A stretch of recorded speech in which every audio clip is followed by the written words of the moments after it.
মসজিদে নববী, নবীর পেছে আপনি নামাজ পড়লেন, যেই নবী হচ্ছেন ইমামুল আম্বিয়া, সমস্ত নবীদের ইমাম, ওই নবীর পিছে আপনি ইক্তেদা করেছেন, নামাজ আদায় করেছেন। ইয়া ও আমার স্বামী, তাহলে আপনার মনটা খারাপ হলো কেন? কিসের জন্য মনটা খারাপ হয়েছে? আসুন বাবজি আমার ভাইরা, ও মা বোনেরা, শুনে যান মা, রাতের বেলা শেরে খোদা হায়দারে কাররার আলিয়া মুর্তজা রাদিয়াল্লাহু তাআলা আনহুকে মা ফাতেমা আপনার বলতেছেন, স্বামী কিসের জন্য মনটা খারাপ হয়েছে একবার বলেন। মা ফাতেমা রাদিয়াল্লাহু তাআলা আনহাকে বলতেছেন, বিবি রে, আজকে আমার মনটা বড় খারাপ হয়েছে। আমি যখন মসজিদে নববীতে নামাজ আদায় করলাম, জোহরের নামাজ কমপ্লিট হয়েছে, জোহরের নামাজের পরে আল্লাহর নবী সাল্লাল্লাহু আলাইহি ওয়াসাল্লামের সাহাবী উসমানে গনি রাদিয়াল্লাহু তাআলা আনহুকে দেখলাম আল্লাহর নবী সাল্লাল্লাহু আলাইহি ওয়াসাল্লাম সহ সমস্ত সাহাবীদেরকে জিয়ারত করেছেন। বলে কেমন করে? বলতেছে, বলে সমস্ত সাহাবীদেরকে জিয়ারত করে দাওয়াত করে খাইয়েছিলেন, এই জন্য আজকে আমার মনটা বড় খারাপ। মা ফাতেমা জোহরা রাদিয়াল্লাহু তাআলা আনহা বলতেছেন, স্বামী গো, আল্লাহর নবী সাল্লাল্লাহু আলাইহি ওয়াসাল্লামের সাহাবী আজকে নবী মুস্তাফাকে জিয়ারত করেছেন, সাহাবীদেরকে জিয়ারত করেছেন গো স্বামী, আজকে এটা তো বড় ভালো কথা। সবাইকে দাওয়াত করে নিজের বাড়িতে খাইয়েছেন, বড় ভালো কথা, কিন্তু আপনার মনটা কেন খারাপ এটা তো আমি বুঝতে পারলাম না। মা ফাতেমাকে বলতেছে, বলে ফাতেমা, আমি নবীর পিছে নামাজ পড়েছি, ভালো কথা, সাহাবীদেরকে ওসমানে ঘরে খাইয়েছে, এটাও ভালো কথা, আজকে আমি আলী তার বাড়িতে জিয়ারত কবুল করেছে, খেয়েছে, এটাও বড় ভালো কথা, কিন্তু ফাতেমা এই জন্য আমার মনটা খারাপ নয় রে ফাতেমা, খারাপ নয়, তবে আমার মনটা এই জন্য খারাপ, আল্লাহ পাক রব্বুল আলামিন সুবহানাহু ওয়া তাআলা যদি আমাকে অর্থ দিতেন, আমিও যদি অর্থের মালিক হতাম, আল্লাহ পাক রব্বুল আলামিন সুবহানাহু ওয়া তাআলার রাহে আমিও আলী খরচ করে আমিও সাহাবীদেরকে খাইয়ে খুশি করতাম। জোরে বলেন সুবহানাল্লাহ। আল্লাহ নবী, বিশ্ব নবী, মহানবী সাল্লাল্লাহু আলাইহি ওয়াসাল্লামের সাহাবী শেরে খোদা বলতেছেন, বলে আমিও খাওয়াতাম। উসমানে গনি কেমন করে আপনার খাইয়েছিলেন? আল্লাহ নবী সাল্লাল্লাহু আলাইহি ওয়াসাল্লামকে দেখছেন, নবী আমার বড় যেন ক্ষুধার্ত আপনার রয়েছে না, পেটে আপনার পাথর বাঁধা আছে, পেটে পাথর বাঁধা থাকা সত্ত্বেও আপনার অপরের খোঁজ নিতেন। আল্লাহ নবী সাল্লাল্লাহু আলাইহি ওয়াসাল্লাম তিনি আপনার বলতেন, শোনো রে শোনো, তোমার বাড়ির আশেপাশে পড়শিদেরকে তুমি একবার দেখে নাও, তোমার পড়শদেরকে একবার দেখো, কার বাড়িতে খাবার হয়েছে না হয় নাই একবার খোঁজটা তুমি নিয়ে নাও। যদি কারো বাড়িতে খাবার না হয়ে থাকে তার মুখে আহার তোলার জন্য তোমার বাড়ি থেকে একটু হেল্প করো, তার খাবারের ব্যবস্থা করে দাও। এ আমার দয়ার নবী, মায়ার নবী সাল্লাল্লাহু আলাইহি ওয়াসাল্লাম নিজে আপনার পেটে পাথর বেঁধে প্রত্যেকটা মানুষের বাড়ি বাড়ি আপনার দেখতেন, কার বাড়িতে খাবার হলো, কার বাড়িতে হলো না, কে খেতে পেল, কে আপনার খেতে পেল না। আল্লাহর নবী সাল্লাল্লাহু আলাইহি ওয়াসাল্লাম নিজে কষ্ট করে অপরের মুখে হাসি ফুটিয়েছেন, বলেন সুবহানাল্লাহ।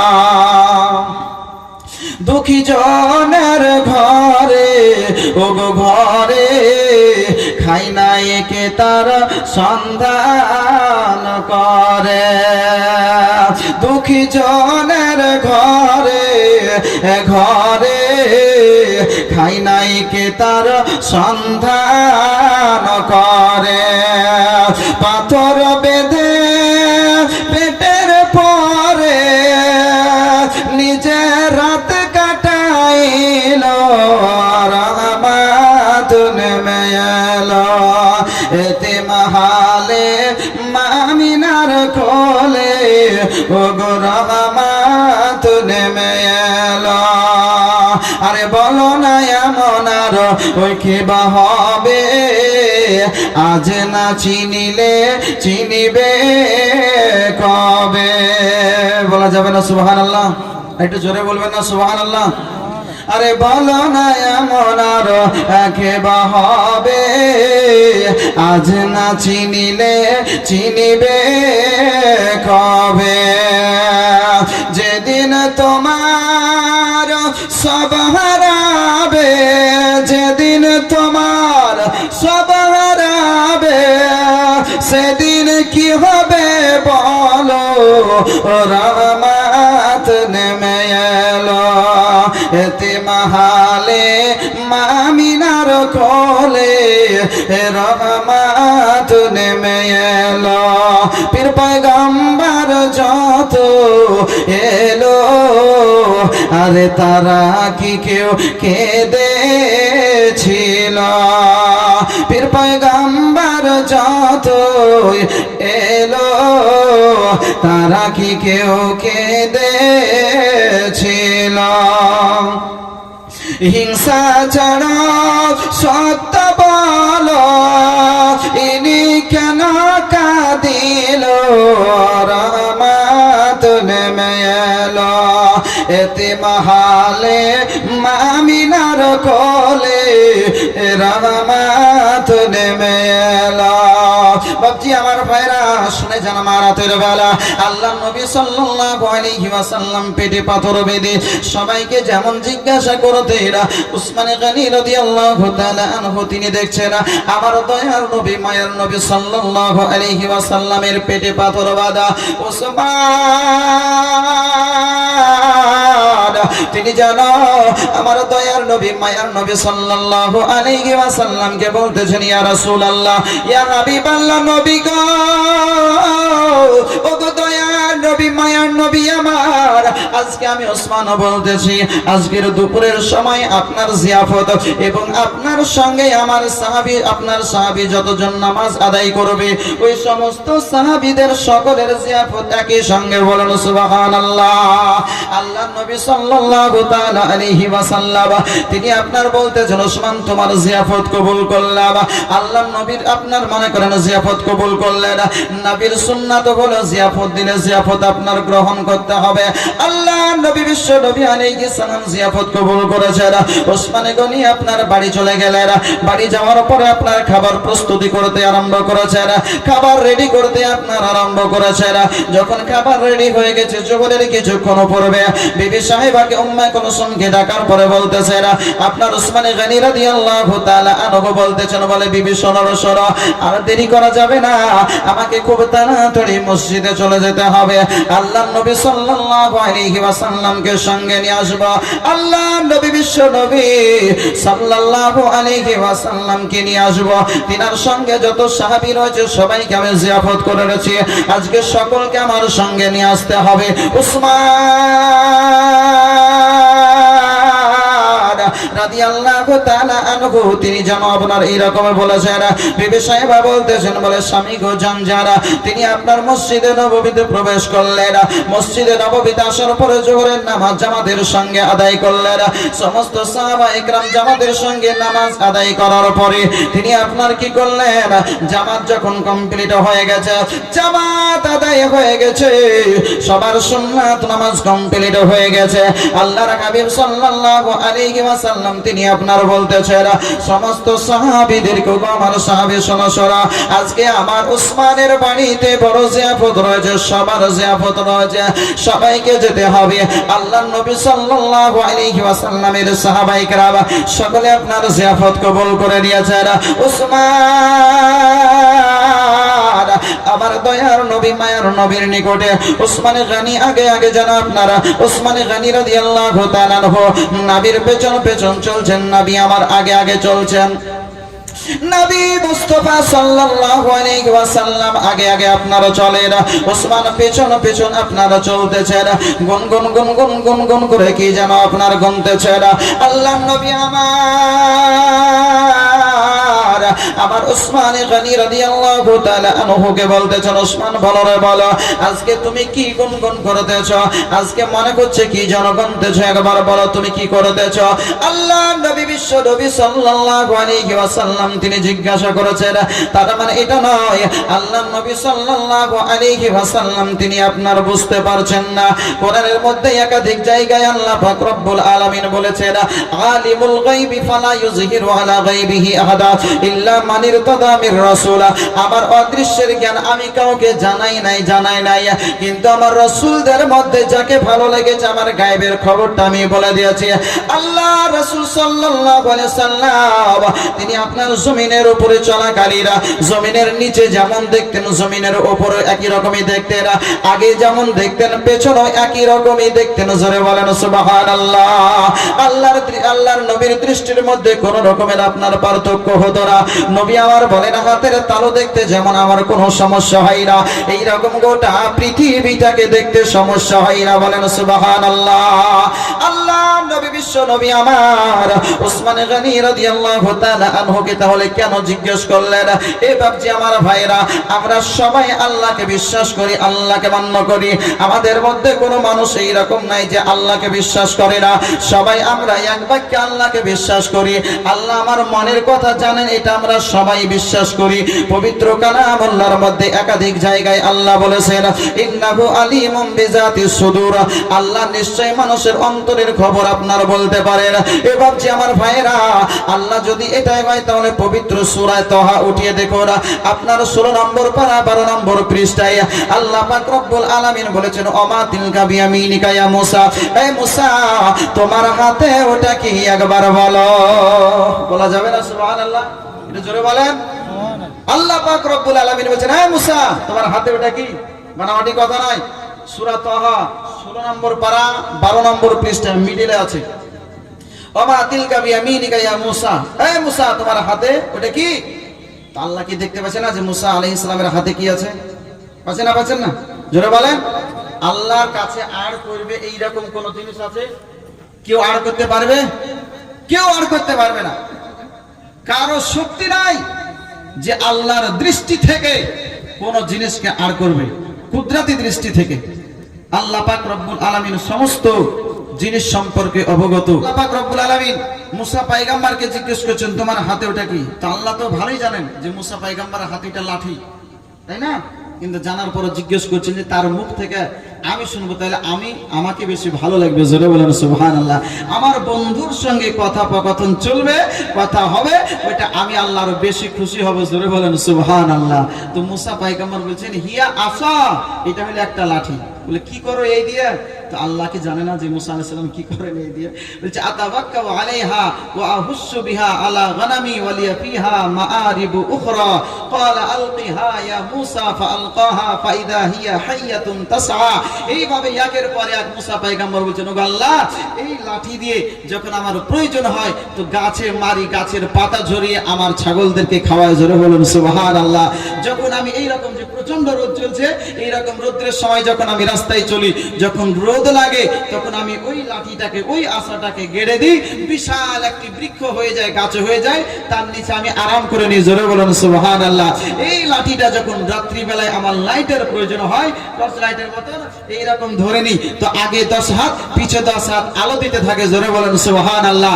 আল্লাহ নবী মুসা পয়গম্বর আলাইহিস সালামকে আল্লাহ পাক রব্বুল আলামিন বলতেছেন হে মুসা আর কি করো? বলে হে পরওয়ারদিগারে আলম, এই লাঠিটা কখনো কখনো জমিনের বুকে যখন ছেড়ে দিই বিশাল আজদাহা সাফ হয়ে যায়। জোরে বলেন সুবহানাল্লাহ। বলার উদ্দেশ্য আল্লাহ এত কিছু জিজ্ঞেস করলেন, আল্লাহ কি জানছেন না? আল্লাহ তো অবশ্যই সব দেখতে পাচ্ছেন, সব জানেন, সব বুঝেন, জানার পরও জিজ্ঞেস করছেন। তার মানে কথা হবে তার মুখ থেকে আমি শুনবো। জোরে বলেন সুবহানাল্লাহ। আল্লাহ নবী বিশ্ব নবী সাল্লাল্লাহু আলাইহি ওয়াসাল্লাম আমার উসমান গনিকে বলতেছেন উসমান আজকে তুমি কি গুনগুন করে গুনতেছো একবার বলো। উসমান গনি রাদিয়াল্লাহু তাআলা আনহু তিনি আপনার বলতেছেন ইয়া রাসূলুল্লাহ ইয়া হাবিবাল্লাহ, ওগো দয়ার নবী মায়ার নবী আমার, আজকে আমি এটাই গুনতেছি যে আমার বাড়ি থেকে আপনি যে চলা স্টার্ট করেছেন, আপনি যে মসজিদে নববী থেকে চলা স্টার্ট করেছেন, আমার বাড়ি পর্যন্ত যে আপনি চলবেন, আপনার প্রত্যেকটা কদম কতটা কদম হবে, এই কদমগুলোকে গুনতেছি। জোরে বলেন সুবহানাল্লাহ। আল্লাহ নবী আমার উসমান গনি রাদিয়াল্লাহু তাআলা আনহুকে বলতেছেন, বলে উসমান এই কদমগুলো গুনে গুনে গুনে গুনে তুমি কি করবে একবার বলো। উসমান গনি রাদিয়াল্লাহু তাআলা আনহু তিনি আপনার বলতেছেন, ইয়া রাসূলুল্লাহ, ইয়া হাবিবাল্লাহ, নবী গো, আল্লাহ পাক রব্বুল আলামিন আমাকে অর্থ দিয়েছেন, টাকা পয়সা দিয়েছেন, ধন সম্পদের মালিক বানিয়েছেন। আল্লাহ পাক রব্বুল আলামিন যেহেতু আমাকে এত সম্পদ দিয়েছেন, আমার মনের বাসনা গো নবী, যে সমস্ত সাহাবী কালেমা পড়েছে কিন্তু গোলাম, যারা গোলামা পড়েছে ঈমান এনেছে, আল্লাহকে বিশ্বাস করেছে গো নবী, আপনাকে ভালোবেসেছে, আপনার ভালোবাসা যার অন্তরে রয়েছে, অন্তরে রাখার পরও আপনাকে শুদ্ধভাবে মন ভরে সালাম দিতে পারে না, আপনার নুরানি চেহারাখানা দেখতে পাই না, ওই আল্লাহ পাক রব্বুল আলামিনের ইবাদত মন ভরে করতে পারে না। আজকে দাস হিসাবে আজকে কারো না কারো এরকম দাসত্ব করছে, গোলামি করছে, কারো না কারো এরকম বাড়িতে কাজ করতেছে। ইয়া রাসূলুল্লাহ, নবী গো, আমার মনের বাসনা গো নবী, আমি ওই সমস্ত গোলামগুলোকে ক্রয় করে কিনে কিনে আমি ওসমান স্বাধীন করে দিতে চাই, বলেন সুবহানাল্লাহ। ওই মসজিদে নববী থেকে ওসমান গনির বাড়ি পর্যন্ত পায়ে হেঁটে যদি চলা যায় তাহলে কত কদম হতে পারে রে বাপজি আমার ভাইরা। আল্লাহর নবী সাল্লাল্লাহু তাআলা আলাইহি ওয়াসাল্লাম তিনি আপনার বলতেছেন, ওসমান, যখন আল্লাহ পাক রব্বুল আলামিন তোমাকে অর্থ দিয়েছে, যখন তুমি অর্থ পেয়েছো, আল্লাহ অর্থের মালিক তোমারে বানিয়েছে, আজকে সে অর্থ আল্লাহর রাস্তায় ব্যয় করো, খরচ করো, কোনো সমস্যা নাই। আল্লাহর নবী আমার, আল্লাহ নবী বিশ্ব নবী মহানবী সাল্লাল্লাহু আলাইহি ওয়াসাল্লাম এইভাবে যেন আপনার কদমগুলোকে আপনার গুনতেছেন, প্রত্যেকটা কদমগুলোকে নবীর আমার গুনতেছেন। ওসমান গনি কদমগুলো গনে গনে গনে গনে যখন বাড়ি পৌঁছে গেছেন, বাড়িতে খাবারের আপনার ব্যবস্থা করা হয়েছে, সমস্ত সাহাবীদেরকে একত্রিত করে আপনার সুন্দরভাবে সারিবদ্ধভাবে বসে গেছেন, সবাই লাইন হয়ে বসে আছেন। আল্লাহ নবী সাল্লাল্লাহু আলাইহি ওয়াসাল্লাম খাবারের আয়োজন, আজকে ওসমান গনি খাবারের আয়োজন করেছেন, সবার প্লেটে খাবার চলে এসেছে। আল্লাহ নবী সাল্লাল্লাহু আলাইহি ওয়াসাল্লাম বলতেছেন, বলো শোনো, এবার একই সঙ্গে বিসমিল্লাহ করে একই সঙ্গে খাবার আরম্ভ করো, বলেন সুবহানাল্লাহ। দস্তরখানা বিছিয়ে সবাইকে একই সঙ্গে খাবার দেওয়ার পরে বলছে, এবার একই সঙ্গে বিসমিল্লাহ করো। আল্লাহ নবী সাল্লাল্লাহু আলাইহি ওয়াসাল্লামের সুন্নাত, যখন আপনার এরকম খাবার হবে একই সঙ্গে, তো দস্তরখানা বিছিয়ে খাবার খাও, ওই খাবারে বরকত হবে, জোরে বলেন সুবহানাল্লাহ। আল্লাহ নবী এদিকে, আল্লাহ নবী বিশ্ব নবী মহানবী সাল্লাল্লাহু আলাইহি ওয়াসাল্লামের সুন্নাত একই সঙ্গে বসে দস্তরখানা বিছিয়ে একই সঙ্গে বিসমিল্লাহ করা। কিন্তু এখন তো সিস্টেম উঠে যাচ্ছে নাকি মামা, এখন নাই, প্যান্ডেল করে আপন আপন টেবিলে কার প্লেটে পড়লো না পড়লো দেখা দেখি নাই, আমি পেয়েছি মানে আমাকে খাইতে হবে না, এরকম সিস্টেম আপনাদের দেশে হয় না? এরকমই তো চলছে নাকি ইসলাম। এখন আরো একসঙ্গে বিসমিল্লাহ করার সিস্টেম নাই, উঠে গেছে। যে প্লেটে পড়লো ওই প্লেট আরম্ভ করে দিল খেতে, এখন আর দেখা দেখি না, সুন্নাত শেষ হয়ে যাচ্ছে। তারপরে দস্তরখানা নাই আছে, দস্তরখানা এখন উঠে গেছে। এখন কি বলছে, পেপার, এই পেপারটাই বলছে দস্তরখানা। পেপারটা কি ওই দস্তরখানা মতন হবে, জোরে বলেন হবে না। দস্তরখানাটা বিছাই কেন? আল্লাহ রাসূল সাল্লাল্লাহু আলাইহি ওয়াসাল্লামের হাদিস শুনেন, আপনি যে প্লেটে খাবার খাচ্ছেন, যে ভাতগুলো খাচ্ছেন বা যে রুটি খাচ্ছেন, প্রত্যেকটা খাবারেই যে বরকত আছে তা নাই। সিয়ায়ে সিত্তার হাদিস, তিরমিজি শরীফের মধ্যে হাদিসটি বর্ণিত হয়েছে। আল্লাহ রাসূল সাল্লাল্লাহু আলাইহি ওয়াসাল্লাম তিনি বলেছেন, প্রত্যেকটা দানায় বরকত নাই, যে কোনো একটা দানাতে বরকত আছে, আর তার বদৌলতে প্রত্যেকটা খাবারই আপনার বরকতময় হয়ে যায়, জোরে বলেন সুবহানাল্লাহ।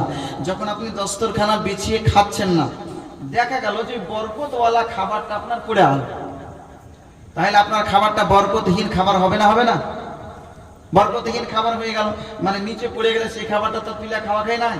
এখন যদি কোনো প্যান্ডেলে যাওয়ার পরে যে খাবারটা পড়ে আমি খাবারটা যদি তুলে খান টেবিল থেকে, তোমাকে বলে রে একবারে চাষার পেটের চাষা, বলবে না? বলবে না? জীবনে কোনোদিন চোখে দেখেনি, এতে পড়ে যাওয়া ভাত আবার তুলে গেছে, বলবে না? বলবে না? এই তো এখন মানে সিচুয়েশন এরকম হয়ে গেছে, যদি মন চায় যে আপনি খাবো মনে করছেন তাও খাতে পারবেন না, লজ্জায় আপনি হাত দিতে পারবেন না। এই তো পরিস্থিতি। আল্লাহ রাসূল সাল্লাল্লাহু আলাইহি ওয়াসাল্লাম তিনি বলেছেন, যদি কোনো খাবার পড়ে যায় তাহলে খাবারটাকে তুলে নাও। এই জন্যই দস্তরখানা বিছাতে হয়। দস্তরখানা বিছিয়ে খাবার খাবেন। দস্তরখানাতে যদি কোনো খাবার পড়ে যায় ওই দস্তরখানা থেকে তুলে আবার খেতে হবে। এই রকম দস্তরখানাটাও হতে হবে। আবার অনেক জায়গাতে দেখাও গেছে যে অনেক বাড়িতে আপনার দস্তরখানা বিছায়, কিন্তু কেমন এত নোংরা, ওই দস্তরখানাটায় হাড় ফেলতে হবে, কাটা ফেলতে হবে, আলুর খোসা ফেলতে হবে, আরো অন্যান্য সবজির বীজ ফেলতে হবে। এই জন্য দস্তরখানা, এটা আমাদের অনেকের ধারণা, তাই না? দেখবেন যে বাড়িতে হয়তো মিলাদ বাড়িতে বা যে কোনো বাড়িতে যদি এরকম দস্তরখানা বিছিয়ে যদি দেয়, তো আমরা কি করি? খাওয়ার পরে, গোস্ত খাওয়ার পরে হাড়টা কোথায় রাখবো? দস্তরখানাতে। রাখি না? রাখি না? মাছ খাওয়ার পরে মাছের হাড়, মাছের কাঁটা কোথায় রাখবো? দস্তরখানাতে। আলুর খোসাটা রাখবো কোথায়? দস্তরখানাতে। দস্তরখানাটা ভাবছি এই আলুর খোসা আর হাড় আর এই মাছের কাঁটা এই আবর্জনা ফেলার জন্য নয়। দস্তরখানা মানে হচ্ছে যদি কোনো খাদ্য পড়ে যায় ওই দস্তরখানায় পড়বে, ওই খাবারটা তুলে যেন খেয়ে নেওয়া যায়, খেতে পারা যায়। এই জন্য দস্তরখানা বিছাতে হয়। বলেন সুবহানাল্লাহ। আল্লাহ রাসূল সাল্লাল্লাহু আলাইহি ওয়াসাল্লামের সুন্নাত হলো এই জন্যই দস্তরখানা বিছিয়ে খাবার খাও। কিন্তু আমরা তো টোটালি উঠিয়ে দিয়েছি। যাই হোক বাবজি আমার, উসমান গনি রাদিয়াল্লাহু তাআলা আনহু জান্নাতি সাহাবী, আমিরুল মুমিনিন, 3 নম্বর খলিফা, রাসূল করিম সাল্লাল্লাহু আলাইহি ওয়াসাল্লামের জামাদা, যিনি হচ্ছেন আপনার যুন্নুরাইন, যার উপাধি 2 নূরের অধিকারী, রাসূল করিম সাল্লাল্লাহু আলাইহি ওয়াসাল্লামের 2 জন লাখতে জিগার কলিজার টুকরা নূরে নাজার মেয়ের সঙ্গে আমার উসমান গনির বিবাহ হয়েছে। জোরে বলেন সুবহানাল্লাহ। এই উসমান সুন্দর করে দস্তরখানা বিছিয়ে সুন্দর করে খাবারের আয়োজন করেছেন। সবাই একই সঙ্গে যখন খাবার পেয়েছেন, একই সঙ্গে আপনারা বলছেন বিসমিল্লাহির রহমানির রহিম, আল্লাহর নাম নিয়ে খেতে আরম্ভ করছেন। আল্লাহর নাম নিয়ে যদি খাওয়া আরম্ভ করা যায় ওই খাবার আপনার বরকত থাকে। রাসূল এটাও বলেছেন, রাসূল সাল্লাল্লাহু আলাইহি ওয়াসাল্লাম, যদি খাবারের শুরুতে বিসমিল্লাহ বলতে ভুলে যাও, বিসমিল্লাহ যদি স্মরণে না থাকে, তো যখন মনে পড়বে তখন বলো বিসমিল্লাহি আউয়ালাহু ওয়া আখিরাহু, অথবা বিসমিল্লাহি ফি আউয়ালিহি ওয়া আখিরিহি। যখন মনে পড়বে তখন এটা বলে নাও। যদি মনে শেষ পর্যন্ত মনেই পড়লো না, খাবার শেষ হয়ে গেছে, আঙ্গুল চাটতে বাকি আছে, হাদিস শোনাচ্ছি আপনাদেরকে, যদি খাওয়া শেষ হয়ে গেছে, প্লেটে কোনো খাবার নাই, তখন মনে পড়লো যে আমার তো বিসমিল্লাহ বলা হয়নি, তো সঙ্গে সঙ্গে আপনি কি করেন? বিসমিল্লাহির রহমানির রহিম বলে এই আঙ্গুলকে চেটে নেন। তাহলে ওই যে বরকত চলে গিয়েছিল, যে বরকত শয়তান খেয়ে নিয়েছিল, ওই বরকত আবার আপনার কাছে ফিরে আসবে। জোরে বলেন সুবহানাল্লাহ। নবী বলেছেন খাবার আগে যদি বিসমিল্লাহ না বলা হয় ওই খাবারে শয়তান শামিল হয়ে যায়।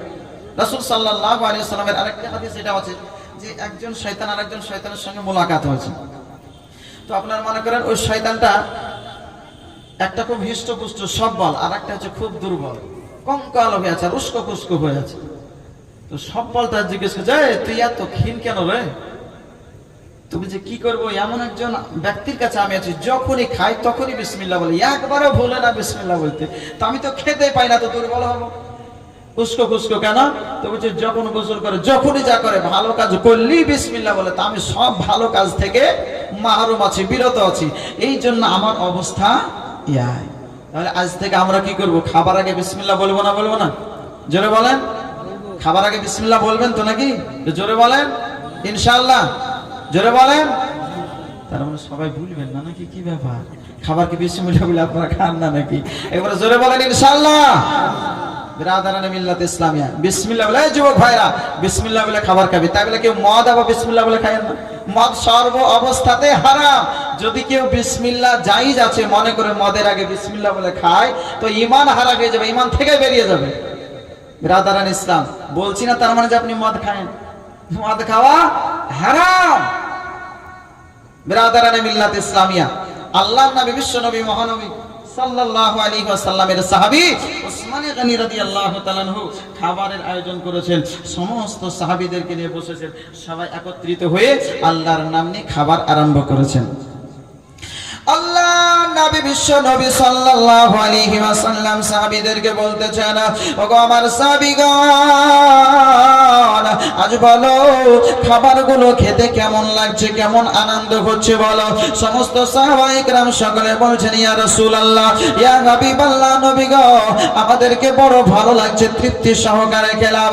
সমস্ত সাহাবায়ে কেরাম তৃপ্তি সহকারে পেট পরিপূর্ণ করে খাবার খাওয়ার পরে বাড়ির দিকে রওনা হয়েছেন।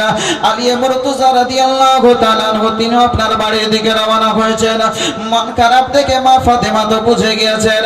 আগে বললাম, মা ফাতেমা জিজ্ঞাসা করলেন, আলী আমার বলতেছেন, ফাতেমা, ওসমান গনি রাদিয়াল্লাহু তাআলা আনহু এই রকম ভাবে সমস্ত সাহাবীদেরকে নিয়ে আল্লাহর নবী বিশ্ব নবী মহানবী সাল্লাল্লাহু আলাইহি ওয়াসাল্লামকে জিয়ারত করে সবাইকে একত্রিত করে খাবার খাইয়েছে।